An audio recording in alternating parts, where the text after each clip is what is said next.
श्री राम अष्टकम। श्री गणेशाय नमः। भजे विशेष सुंदरम समस्त पाप खंडनम सभक्त चित्तरंजनम सदैव राममद्वयम् जटाकलाप शोभितं समस्त पापनाशकं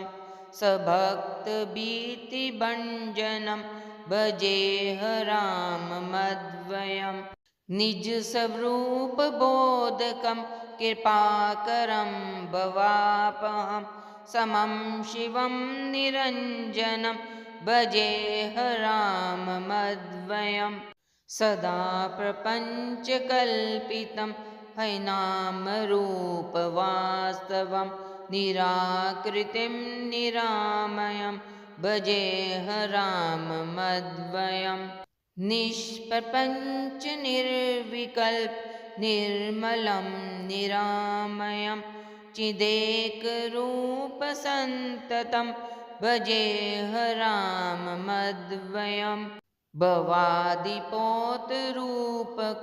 हैशेषदेहकल्पितं गुणाकरं कृपाकरं भजेह राममद्वयम् महावाक्यबोधके विराजमन् वाक्पदे परब्रह्म व्यापकं भजेह राममद्वयम् शिवप्रदं सुखप्रदं बभच्छिदं ब्रह्मापहं विराजमानदेशिकं भजेह राममद्वयम् श्री राम अष्टकम। श्री गणेशाय नमः।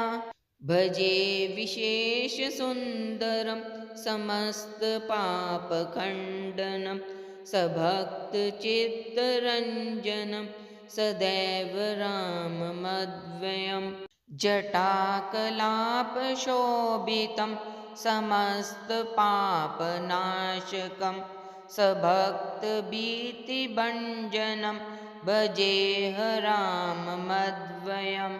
निज स्वरूप बोधकं कृपाकरं भवापहं समं शिवं निरञ्जनं भजेह राममद्वयम् सदा प्रपञ्चकल्पितं हैनामरूपवास्तवं निराकृतिं निरामयं भजेह राममद्वयम् निष्प्रपञ्च निर्विकल्प निर्मलं निरामयं चिदेकरूपसन्ततं भजेह राममद्वयम् भवादिपोतरूपकं हैशेषदेहकल्पितं गुणाकरं कृपाकरं भजेह राममद्वयम् महावाक्यबोधके विराजमन् वाक्पदे परब्रह्म व्यापकं भजेह राममद्वयम् शिवप्रदं सुखप्रदं बभच्छिदं ब्रह्मापहं विराजमानदेशिकं भजेह राममद्वयम् श्री राम अष्टकम। श्री गणेशाय नमः। भजे विशेष सुंदरम समस्त पाप खंडनम सभक्त चित्तरंजनम सदैव राममद्वयम् जटाकलाप शोभितं समस्त पापनाशकं सभक्त भीतिभंजनम भजेह राममद्वयम्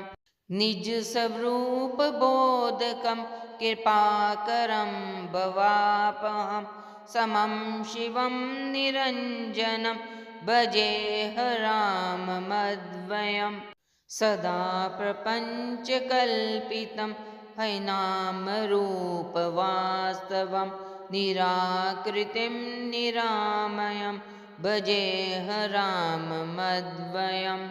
निष्प्रपञ्च निर्विकल्प निर्मलं निरामयं चिदेकरूपसन्ततं भजेह राममद्वयम् भवादिपोतरूपकं हैशेषदेहकल्पितं गुणाकरं कृपाकरं भजेह राममद्वयम् महावाक्यबोधके विराजमन् वाक्पदे परब्रह्म व्यापकं भजेह राममद्वयम् शिवप्रदं सुखप्रदं बभच्छिदं ब्रह्मापहं विराजमानदेशिकं भजेह राममद्वयम् श्री राम अष्टकम् श्री गणेशाय नमः भजे विशेष सुंदरम समस्त पाप खंडनम सभक्त चित्तरंजनम सदैव राममद्वयम् जटाकलाप शोभितं समस्त पाप नाशकं सभक्त भीतिभंजनम भजेह राममद्वयम् निज स्वरूप बोधकं कृपाकरं भवापहं समं शिवं निरञ्जनं भजेह राममद्वयम् सदा प्रपञ्चकल्पितं हैनामरूपवास्तवं निराकृतिं निरामयं भजेह राममद्वयम् निष्प्रपञ्च निर्विकल्प निर्मलं निरामयं चिदेकरूपसन्ततं भजेह राममद्वयम् भवादिपोतरूपकं हैशेषदेहकल्पितं गुणाकरं कृपाकरं भजेह राममद्वयम् महावाक्यबोधके विराजमन् वाक्पदे परब्रह्म व्यापकं भजेह राममद्वयम् शिवप्रदं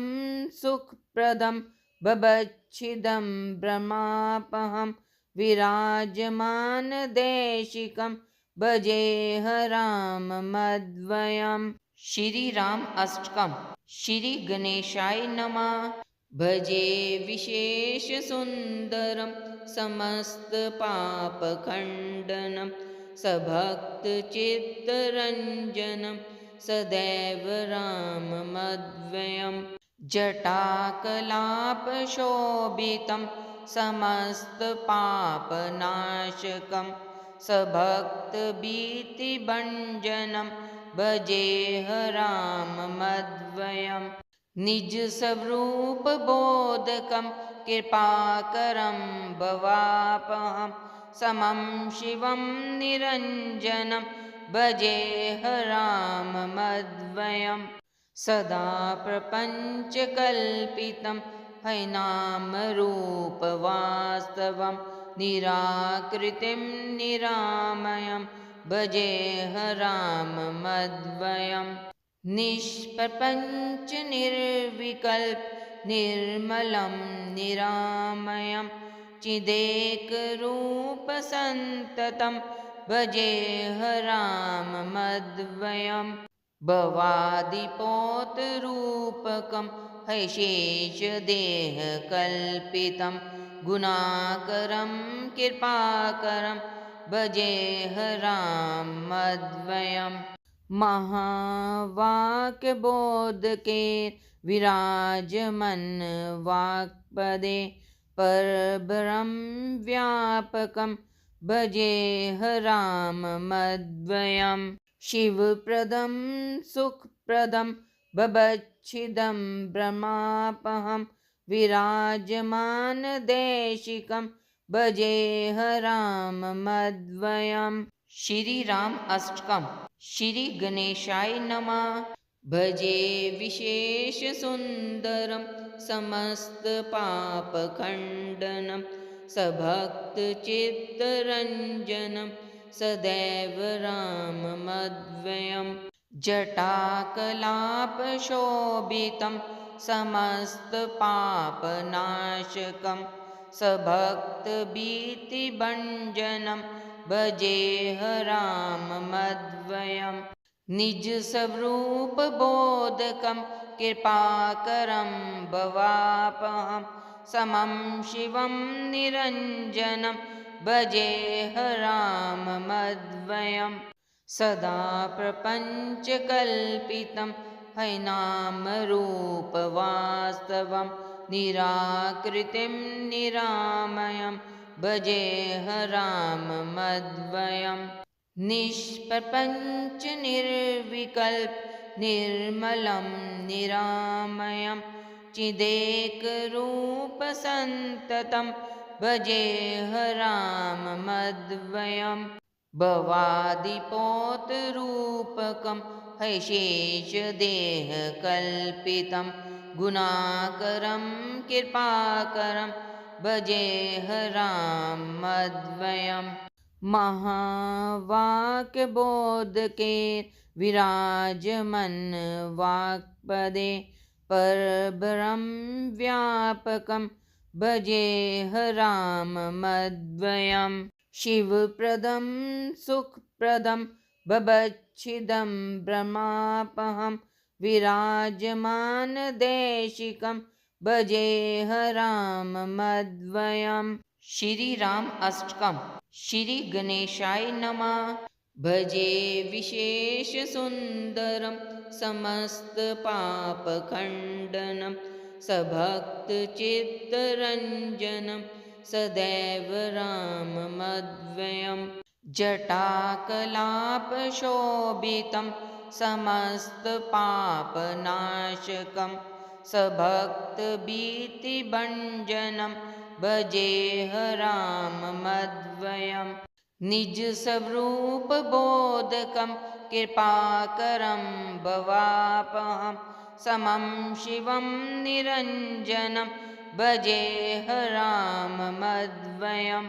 सदा प्रपञ्चकल्पितं हैनामरूपवास्तवं निराकृतिं निरामयं भजेऽहराममद्वयम् निष्प्रपञ्च निर्विकल्प निर्मलं निरामयं चिदेकरूपसन्ततं भजेऽहराममद्वयम् भवादिपोतरूपकं हैशेषदेहकल्पितं गुणाकरं कृपाकरं भजेऽहराममद्वयम् महावाक्यबोधके विराजमन्वाक्पदे परब्रह्म व्यापकं भजेऽहराममद्वयम् शिवप्रदं सुखप्रदं बभच्छिदं ब्रह्मापहं विराजमानदेशिकं भजेऽहराममद्वयम् श्री राम अष्टकम् श्री गणेशाय नमः भजे विशेषसुन्दरं समस्तपापखण्डनं सभक्तचित्तरञ्जनं सदैव राममद्वयम् जटाकलापशोभितं समस्तपापनाशकं सभक्तभीतिभञ्जनं भजेऽहराममद्वयम् निजस्वरूपबोधकं कृपाकरं भवापहं समं शिवं निरञ्जनं भजेऽहराममद्वयम् सदा प्रपञ्चकल्पितं हैनामरूपवास्तवं निराकृतिं निरामयं भजेऽहराममद्वयम् निष्प्रपञ्च निर्विकल्प निर्मलं निरामयं चिदेकरूपसन्ततं भजेऽहराममद्वयम् भवादिपोतरूपकं हैशेषदेहकल्पितं गुणाकरं कृपाकरं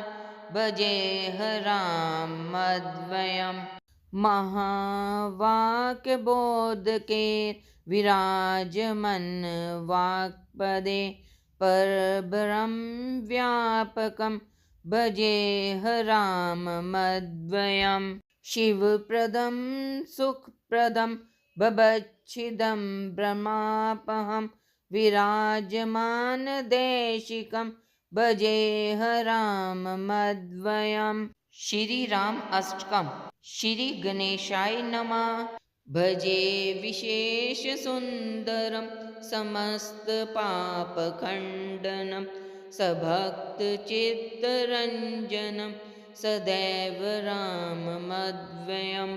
जटाकलाप शोभितं समस्त पापनाशकं सभक्त भीतिभञ्जनं भजेह राममद्वयम् निज स्वरूप बोधकं कृपाकरं भवापहं समं शिवं निरञ्जनं भजेह राममद्वयम् सदा प्रपञ्चकल्पितं हैनामरूपवास्तवं निराकृतिं निरामयं भजेह राममद्वयम् निष्प्रपञ्च निर्विकल्प निर्मलं निरामयं चिदेकरूपसन्ततं भजेह राममद्वयम् भवादिपोतरूपकं हैशेषदेहकल्पितं गुणाकरं कृपाकरं भजेह राममद्वयम् महावाक्यबोधके विराजमन् वाक्पदे परब्रह्म व्यापकं भजेह राममद्वयम् शिवप्रदं सुखप्रदं बभच्छिदं ब्रह्मापहं विराजमानदेशिकं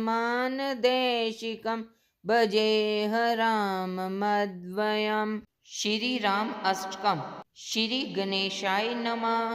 भजे विशेष सुंदरम समस्त पाप खंडनम सभक्त चित्तरंजनम सदैव राममद्वयम् जटाकलाप शोभितं समस्त पापनाशकं सभक्त भीतिभञ्जनं भजेह राममद्वयम्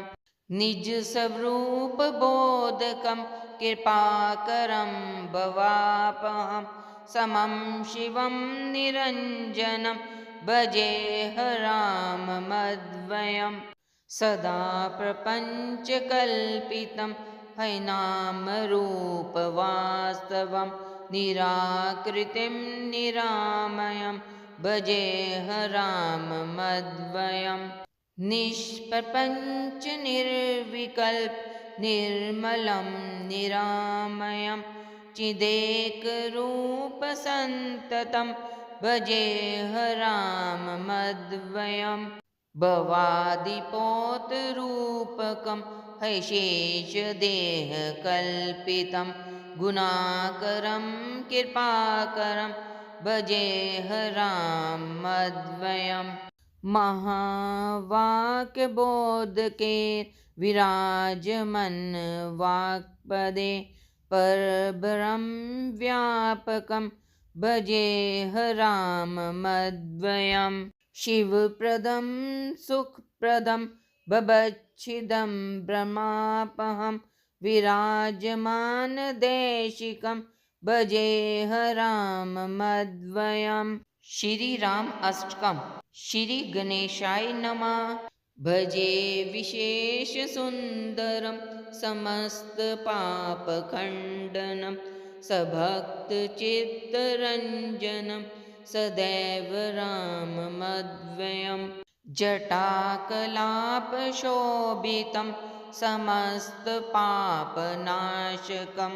सभक्त भीतिभञ्जनं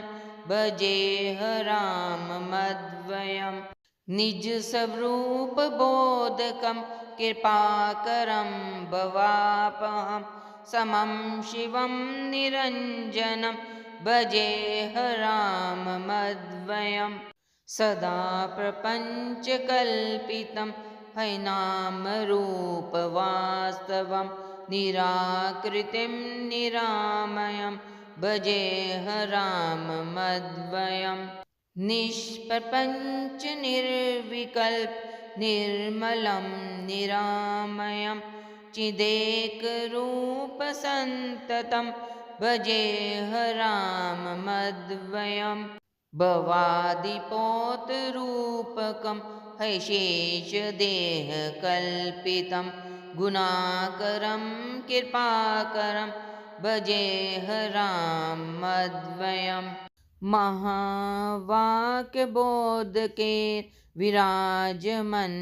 वाक्पदे परब्रह्म व्यापकं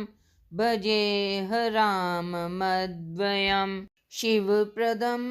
सुखप्रदं भवच्छिदं ब्रह्मापहं विराजमानदेशिकं भजेह राममद्वयम्